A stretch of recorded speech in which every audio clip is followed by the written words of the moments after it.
Matakkalittiidhaan namoota akka itti fufee dubbata.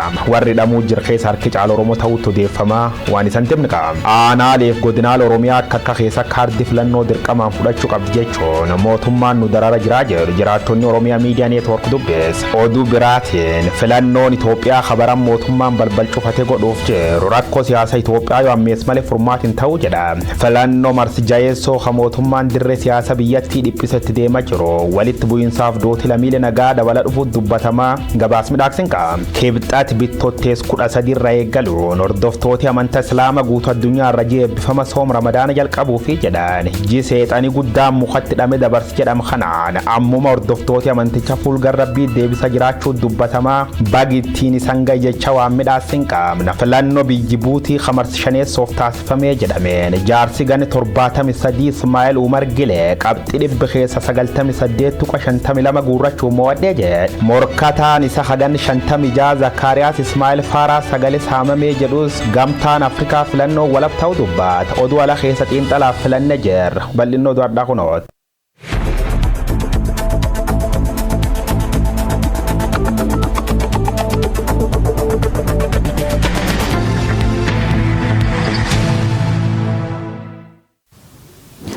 Kutaalee addunyaa Oromiyaa Miidiyaa Neetwoork dhaqamu irratti nageenya keenya sana dhaqqabu ashama akkam jirtu daawwattoota Oromiyaa Miidiyaa Neetwoork duwwan sa'aatii kanaan Abiraam Birruutu isinitti hima. Godina Matakkal aanaalee garaa keessatti ilmaan Oromoo qofaatti adda baafamanii hidhamaa jiraachuu jiraattonni OMN itti himan. Karaa biraatiin magaalaa Chaagni keessatti dhalataan gumuzii tokko bifa sukkanneessaan ajjeefamuu himamaatii jira. Muhammad Fantaallee gabaasa mataa qaba. Godina Matakkal aanaalee garaa keessatti ilmaan Oromoo kophaatti adda baafamanii hidhamaa jiraachuu jiraattonni Oromiyaa Miidiyaa Neetwoorkitti himan. Ji'oota muraasa asitti qabata nageenya tasgabbeessuu jedhuun poolisiin humna addaa mootummaa naannoo Amaaraa Matakkal keessa qubsiifamuunsaa kan yaadatamu yoo ta'u, poolisiin kun gara laafina tokko malee saba gumuus kanneen fuula gurraachataan irratti duguuggaa sanyii raawwachuuf waan hayyama argan fakkaatu jechuun ajjechaa suukanneessaa namoota bifa gurraachataan hundarratti raawwatamaa jiraachuu jiraatan godinichaa Oromiyaa Miidiyaa Neetwoorkitti himee jira.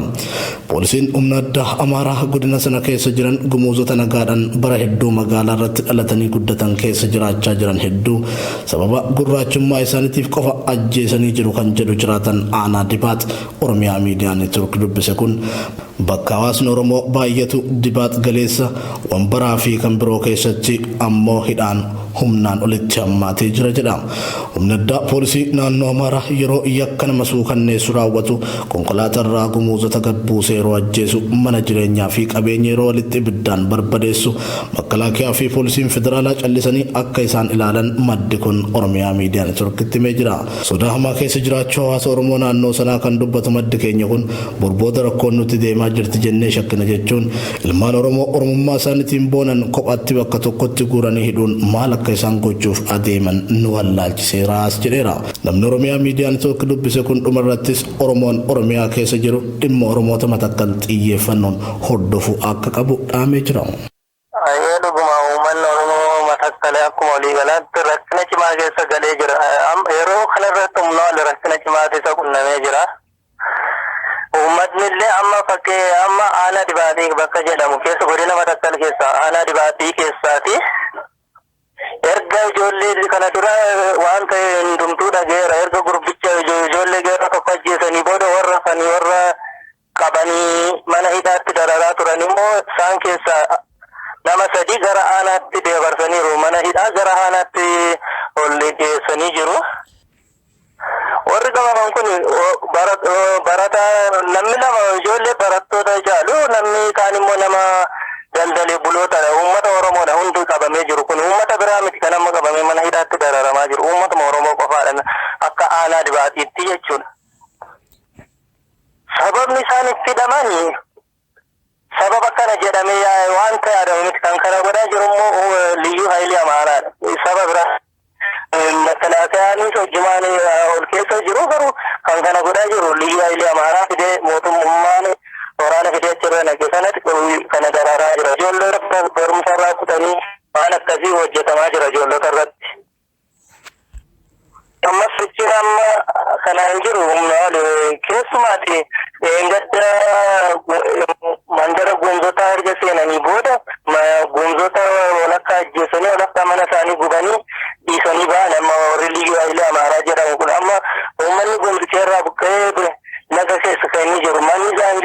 gochaan jiru hunduma barbadeessanii ba'anii amma uummata Oromoo immoo erga irra sana qabamanii deebanii amma barsiisaa sana dura hidhamee ture barsiisaa tokko barsiisaa sana dura qabamee mana hidhaa ture ammas deebanii qabanii jiru Zalaaleen Alamuu jedhama ammas Tafarii Gammadaa kana jedhamus ittuma dabalanii qabanii hidhamanii jiru Ulaatuu Shooneef kun hundumtuu uummatuma Oromoodha daldalanii bulu kun hundumti kana immoo fayyuma qabanii amma hidhaa jiru dara humna oduutirra gahaa jira akka aanaa godina Matakkal keessa aanaa Wambaraattis waan hin taane bakka meeshaa waliin isaa kan hin beekamne hidhatee magaalaa keessa socho'aa jira kun immoo kana jedhamee adda baafamaan jiru qaama mootummaa ergee jedhamaa garuu waliin isaa wallaalamee uummanni olii isaa wallaalamee jira akka aanaa Wambaraatti.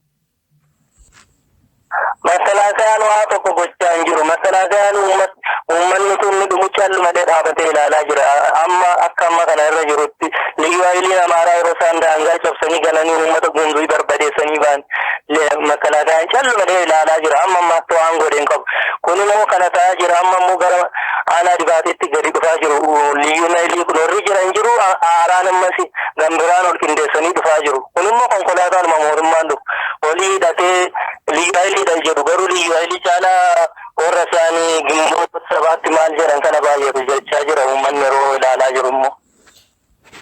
Waan kanaan lafa jedhu amma godinni Matakkal Oromummaa isaaniitu beeksisee horii ta'aa jiru keessumaa Oromoo Matakkal jechuun Oromoota keessaati warra diina jala jirani gama Oromiyaan laga Abbayyaatu daangessa uummanni kun utuu waraanni cimaa ta'ellee sabaa warri liyyuu amaaraa kun irratti bananii illee garatti boqotee ba'uun qabu karaa garraa ta'anti karaa cimeetti dhufa karaa siin immoo bishaan guddaadha kanaaf keessumaa uummanni Oromiyaa jirtanitti hundumaa uummanni Oromoo jiru uummata Oromoo Matakkaliif utuu haala karaa danda'uun deeggarsa godhee bira dhaabatee ibsadha. Filannoon Itoophiyaa marsaa ja'affaa rakkoo siyaasaa Itoophiyaa yoo ammeesse malee akka furree namooti siyaasaa himaatii jiru. Filannoon marsaa ja'eessoo Itoophiyaa yeroo dirreen siyaasaa biyyattii dhiphatee fi walitti bu'iinsi hammaatetti filatamuuf jira. Gabaasa dabalataa qopheessinee jira. Filannoo biyyaalessaa marsaa ja'eessoo kan Itoophiyaa yeroo ji'a lamaatu hafa. Boordiin filannoo biyyaalessaa Itoophiyaa qophii filannootti akka jiru kaasa. Dirreen siyaasaa Itoophiyaa bal'atee filannoo haqaa fi biyya ceesisutu ta'uu mala jedhamee kan abdatame filannoon Itoophiyaa abdii sana hundaa dukkaneessee filatamuuf jira. Filannoon marsaa ja'eessoo kun yeroo dirreen siyaasaa dhiphatetti filatama. Dhaabbileen morkattootaa ciccimoo Oromiyaa kan ta'an Koongireesii Federaalawaa Oromoo fi Adda Bilisummaa Oromoo filannoo kana keessa yeroo of baasanitti filatama. Paartileen morkattoota jajjaboo lamaan dhiibbaa mootummaan biyya bulchu nurratti godhee fi miseensotaaf morkattoota keenya jimlaan nu jalaa hidheef filannoo keessaa of baasne jechuun isaanii ni yaadatama. Filannoon kun yeroo morkattoonni siyaasaa gameeyyiin mana hidhaa keessatti ugguramanitti filannoo filatamu. Karaa biraatiin immoo yeroo biyyattiin karaa hundaan goolama siyaasaa raafamaa jirtutti filatama. Tigraayitti filannoon jiraachuu baatullee lolli Tigraay keessaa mallee hin xumuramne. Humni nageenyaa biyyattii kutaalee biyyattii hedduutti bobba'ee rakkoo nageenyaa tasgabbeessuuf carraaqaa jira. Filannoo waliin wal qabatee dhibdeen daangaa fi qabiyyee lafaa bakkeewwan garaa garaatti ka'aati jira. Kanneen keessaa naannoleen Affaarii fi Sumaalee hangafa. Filannoon mataa isaatiin waa hedduu keessaa kan irra fooyyee filachuu yoo ta'u, filmaanni amma itti deemaa jirru filmaata kan hin qabnedha jedha uummatii Oromiyaa irraa dubbifne.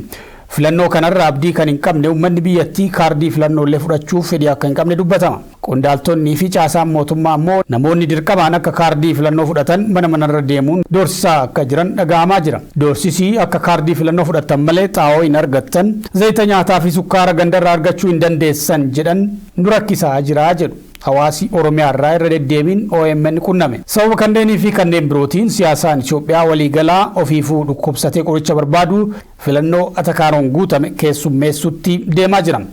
Filannoon marsaa ja'eessoo kan Itoophiyaa rakkina biyyattii caalattuu yoo hammeesse malee akka hin furre xiinxaltoonni siyaasaa fi warri siyaasa Itoophiyaa itti dhiyeenyaan beekan himaati jiru. oduu filannoo walqabatu kan biraatiin filannoo baranaa gaggeeffamuuf jiruun walqabatee mootummaan aanaalee fi godinaalee Oromiyaa garaagaraa keessatti kaardii filannoo dirqamaan fudhadhaa jechuun hawaasa dararaa akka jiru jiraattonni OMN itti himan. Finfinnee dabalatee Baalee, Arsii fi godinaalee Harargee lamaan keessatti uummanni waraqaa filannoo fudhachaa kan jirre yoo ta'u mootummaan ammoo dirqamaan fudhachiisuuf yaalaa jira jedhu dargaggoonni garasii OMN fi yaada kennan. Faayidaa Eliyaas gabaasnoota qabdi. Filannoo marsaa jaffaa bara kana gaggeeffamuuf jiruun walqabatee mootummaan aanota Oromiyaa garaagaraa keessatti dhiibbaa uummata irratti godhaa jiraachuun gabaafame. Magaalaa Finfinnee akkasuma Harargee lamaan dabalatee Baalee fi Arsii keessatti sababii kaardii filannoo fudhachuu didaniif namoota hedduu ta'an jumlaan hidhaa akkasuma dorsisaa jiraachuu maddeen keenya Oromiyaa irraa OMN bilbilaan dubbise himani. Qeerroon magaalaa Finfinnee irraa dubbifne tokko haala amma Oromiyaa keessatti deemaa jiru akkasitti ibsa. Mootummaan itti yaadee kaalkuleeshinii hojjetuun paartilee Oromoo gurguddoo ABO fi KFO filannoo keessaa moggatti erga dhiibeen booda deeggarsa paartilee lameenii gara ofitti deebisuuf jecha karoorfatee filannoo humnaan gaggeessuuf deemaa jira. Uummanni Oromoo yaada shiraa filannoon kun ba'atee deemu gonkumaa fudhachuu hin qabu. Kun gocha mootummaan abbaa irree tokko uummata ittiin dirqisiisee deeggarsa ittiin argatudha waan ta'eef qooda irraa fudhachuun barbaachisaa akka hin taane dhaamane qeerroon magaalaa Finfinnee godina Baalee magaalaa Roobee dabalatee kanneen hafan biroo keessattis kaardii filannoo fudhatan malee tajaajila hawaasummaa waajjira gandaa irraas ta'e kan godinichaa irraa hin argattan jechuun hawaasa rakkisaa jiru. Kaardii filannoo akka waraqaa eenyummaatti kan uummata gaafataa jiran ta'uu qeerroon Baalee OMN itti himani. Uummanni ammoo waraqaa filannoo fudhachaa hin jiru. Mootummaan ammoo dirqamaan fudhachiisuuf yaalaa jira jaan qeerroon godina Harargee lixaa fi bahaa irraa OMN bilbilaan dubbise. Keessumattuu aanota baadiyyaa konkolaataan hedduu hin jirre keessatti yoo kaardii filannoo hin fudhanne konkolaataa yaabbachuu hin dandeessan jechuun hawaasa dararaa irraan gahaa jiraachuu odeeffannoon garasiin dhaqqabe kan mirkaneessudha. Uummanni bakka hooggantoonni paartilee siyaasaa Oromoo jajjabootaan hidhamanii dararamaa jiran akkasuma paartileen kunneen filannoo keessaa moggaatti dhiibamanii jiran kanatti filannoo irratti hirmaachuuf tasuma fedha kan hin qabne ta'uu kan dubbatan ammoo qeerroo magaalaa Asallaati. Soomni Ramadaanaa bara Hijiraa waggaa 1442ffaa kibxata akka jalqabamu beekamee jira. Ji'i Ramadaanaa ji'a eebbifamaa hawaasi musliimaa hawwiin eegu. Ji'a kana maatii walirraa fagaatee walitti dhufa. Guyyaa soomee galgala waliin salaata saraawii waliin salaata. Gabtaan waliin nyaatee dhugee waan qabu waliin qooddata. Ji'i Ramadaanaa kan rakkataa itti gargaarani. Ka qabu waan qaburraa harka qalleeyyiif kan itti qoodu. Soomni ji'i Ramadaanaa ji'a tokkoof tura. OMN hawaasa musliimaa maraan baga ji'a eebbifamaa ji'a Ramadaanaan isin ga'e jechuu barbaada. Masrii fi Sudaan waamicha Itoophiyaan dhiyeessiteef fudhachuu didan. Itoophiyaan marsaa lammeessoodha guddicha Abbayyaa bishaaniin guutuu osoo hin eegaliin dura odeeffannoo wal jijjiiruuf akka danda'amuuf Masrii fi Sudaan ogeeyyii ofii akka filataniif torbaan waamicha dhiyeessitee turte. Itoophiyaan haaluma sagantaa duraan qabameen marsaa lammeessoodha guddicha ganna itti aanu bishaaniin guutuuf ibsitee turte. Biyyoonni lamaan akka ogeeyyii bakka buufataniifis torbaan darbee waamicha dhiyeessitee turte. Masrii fi Sudaan hidha guddicha Itoophiyaan ijaaraa jirtu laalchisee waliigaltee seera qabeessa ta'e osoo hin ga'iin bishaan guutuu akka hin eegalamneef cimsanii mormaa turuun isaanii ni yaadatama. Itoophiyaan garuu gaaffii Sudaanii fi Masrii kana irra deddeebiin kuffisuun mariin biyyoota kanneen gidduutti gaggeeffamu osoodhuma deemaa jiru bishaan guutuun akka hin hafne ta'uu ibsaa turte. Torban darbee dura taa'ummaa dura teessuu gamtaa Afrikaa ammaa kan taate Democratic Republic Congoodhaan mariin Kinshasaatti biyyoota sadaniin gaggeeffamee ture bu'aa malee xumurame. Itoophiyaanis walgahii kanaan booda Sudaanii fi Masriin haala marsaa lammeessoo hidhi guddichi bishaanii ittiin guutamu ilaalchisee odeeffannoo wal jijjiiruuf ogeeyyii isaanii akka bakka buufatan gaafattee turte. Gabaasni Reuters akka agarsiisutti Masrii fi Sudaan waliigalteen seera qabeessa akka irra ga'amuuf gaafataa jiran osoo hin raawwatamin gaaffii ogeeyyii odeeffannoo jijjiiruuf Itoophiyaan gaafattee didanii jiran. odeessa maddeen alaarraa arganneen pirezidantiin Jibuutii Ismaa'eel Umar Geelee marsaa shanaffaadhaaf filannoo dorgomanii dhibba keessaa harka 99 argachuudhaan mo'atan. Filannoo guyyaa jimaataa taasifameen Geeleen marsaa shanaffaaf yoo mo'atan morkataan isaanii sagalee saamamuu komataa jiru. Gabaasa African News fi Al Jazeera guyyaa waari'ootu qindeesse.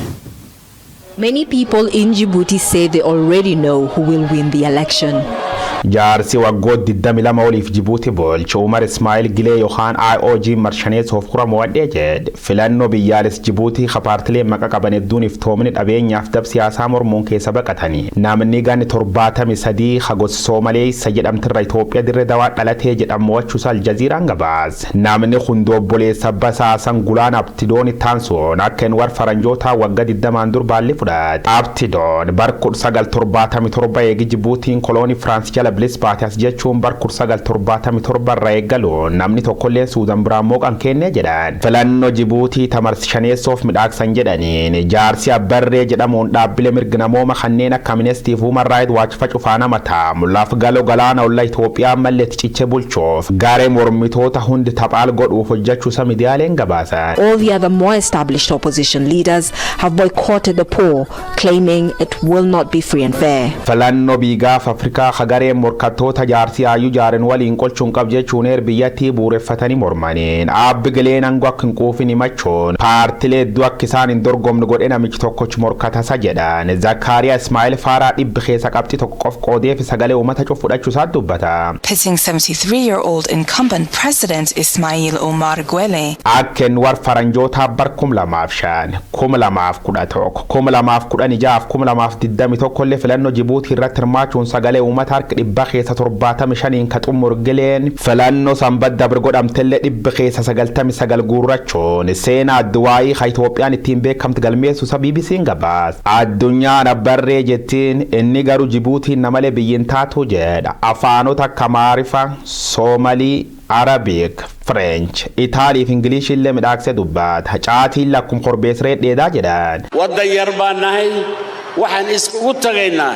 Oolmaa uummata Indiyaa Yemen keessa baasuuf ooleen badhaasa guddaa Delii ka Padma Vijuna jedhamu harka Naarendra Moodii irra fudhachuun nama kabajama biyya Indiyaa keessa lammeessoo ta'uusaatti odeeffama. Filannoo biyyattii ka uummati miiliyoona tokko hin caalu tolfate jedhanii namoota 265 galmaa'e morkattooti nam lamqoof dhiirsi Kaadira Mahammad Haadii Gileef morkata Zakkaariyaa Ismaa'eel Faaraa turan jaarsi 98.58 gurraati morkataan isa waan irraaf 1.62 fudhatee xumura qabxii filannoo Jibuutii kasambat kara Moomina Ahmad Cheekiitiin TV biyyattii itti himameen aabbi Gileen duuba mantanarra qabdanii fulfaadha uummataan jechuun qiliixamsu jabdu kee jiraachuu balbaloo. Cid loo samaynaysaa oo meel kale ka imanaysaa Hasugina.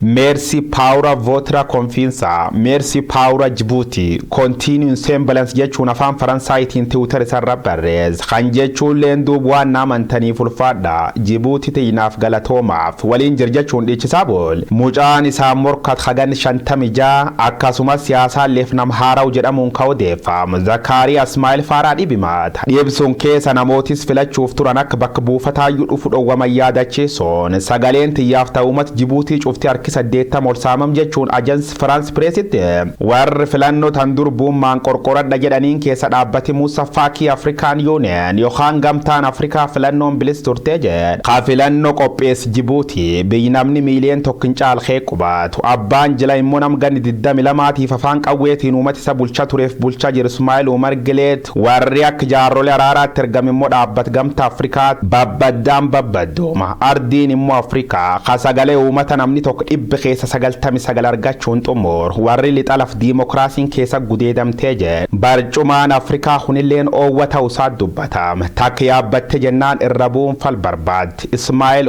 Umar Gilee yeroo shaneessoof waggaa 20 wayiif biyyi isaanii bulchuuf jedhe. To the strong man who has been in power for 22 years in Djibouti. Daawwattoota Yemen oduuwwan sa'aatii kanaaf qabannee goolabneetti jirra qophiileen Oromiyaa Miidiyaa Neetwoorkii tufu daawwadha.